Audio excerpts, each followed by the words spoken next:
আসসালামু আলাইকুম। Easy solution চ্যানেলের পক্ষ থেকে সবাইকে স্বাগতম। সাথে আছি আমি আনোয়ার হোসেন সজীব। আশা করছি আপনারা সকলে ভালো আছেন। বন্ধুরা, বর্তমান প্রতিযোগিতামূলক চাকরির বাজারে নিজেকে যোগ্য প্রার্থী হিসেবে উপস্থাপন করার জন্য মাইক্রোসফট অফিস প্রোগ্রামে দক্ষতা অর্জন করা খুবই জরুরি। বিশেষ করে মাইক্রোসফট এক্সেল আপনাকে জানতেই হবে। আপনি আমার চ্যানেলের মাধ্যমে খুব সহজে মাইক্রোসফট এক্সেলের দক্ষতা অর্জন করতে পারবেন, পাশাপাশি শিখতে পারবেন মাইক্রোসফট ওয়ার্ড এবং পাওয়ার পয়েন্ট। চলুন বন্ধুরা, তাহলে আমরা শুরু করি। আমি শুরু করবো একেবারে বেসিক লেভেল থেকে, অর্থাৎ যিনি কখনোই এক্সেলে কাজ করেননি কিংবা এক্সেল সম্পর্কে জানেন না, তিনিও কিন্তু আমার ভিডিওগুলো দেখে ধাপে ধাপে এক্সেল সম্পর্কে অভিজ্ঞতা অর্জন করতে পারবেন, এক্সেল শিখতে পারবেন। তাহলে চলুন বন্ধুরা, আমরা তাহলে এক্সেলে চলে যাই।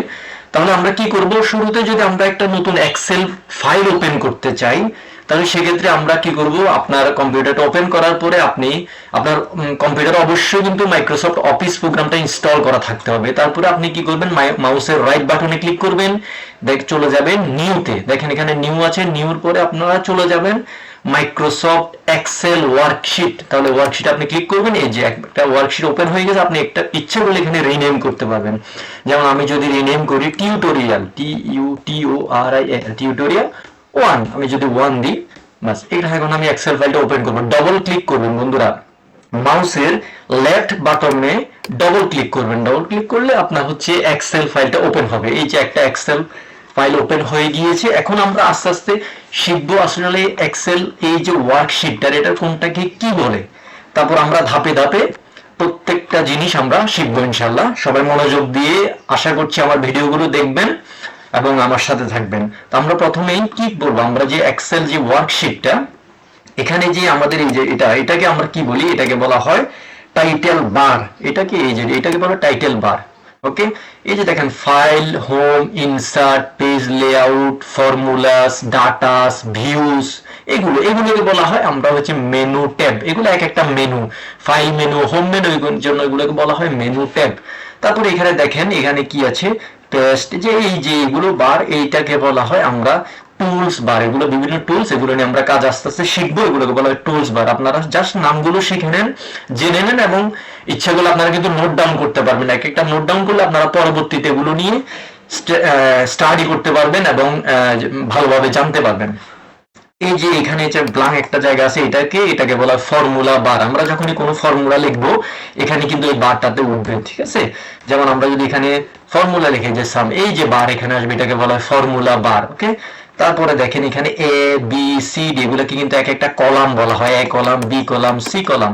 তাহলে এই কলাম গুলোকে, এই যে এ বি সি ডি, এগুলোকে কলাম হেডিং বার। ওকে, এটাকে বলা হয় কলাম হেডিং। আর এখানে দেখেন 1 2 3 এগুলো আছে রো, এগুলোকে বলা হয় রো।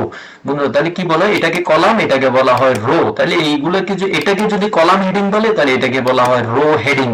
ওকে, তারপরে কি যাব আমরা, হচ্ছে দেখেন এখানে আছে শীট 1। আমরা যদি এখানে প্লাসে ক্লিক করে আরেকটা শীট আসবে, তাহলে শীট 1, শীট 2, আর একটা করলে শীট 3।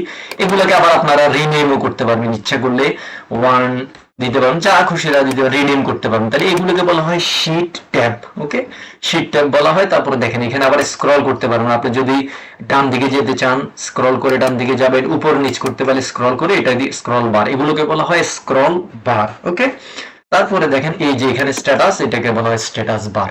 আশা করছি আপনারা যে এক্সেল ওয়ার্কশিটের কোনটাকে কি বলে এগুলো বুঝতে পারছেন, এগুলো নোট ডাউন করে রাখবেন। পরবর্তীতে বন্ধুরা, আমরা কিন্তু ফার্স্ট ভিডিওতে ইন্ট্রোডাকশনটা আমরা দিয়েছি, পরবর্তী ভিডিওতে আমরা ধাপে ধাপে শিখবো এগুলো কি, ফাইল মেনুতে কি আছে, হোম ট্যাবে কি আছে, ফাইল ট্যাবে কি আছে, ইনসার্ট ট্যাবে কি কি আছে, এগুলো আমরা ধাপে ধাপে শিখবো। আস্তে আস্তে আমরা বেসিক থেকে ইন্টারমিডিয়েট লেভেল, তারপরে আমরা অ্যাডভান্স লেভেলে চলে যাব ইনশাল্লাহ। তো সবাই আশা করছি আমার সাথে থাকবেন। আবারও আপনাদেরকে রিকোয়েস্ট করতেছি, আমার চ্যানেলটাকে প্লিজ সবাই সাবস্ক্রাইব করবেন এবং বেল বাটনে ক্লিক করে রাখবেন, যাতে করে আমার যখনই নতুন কোনো ভিডিও পাবেন সবগুলো সবার আগে পেতে পারেন। সবাই ভালো থাকুন, ধন্যবাদ, আসসালামু আলাইকুম।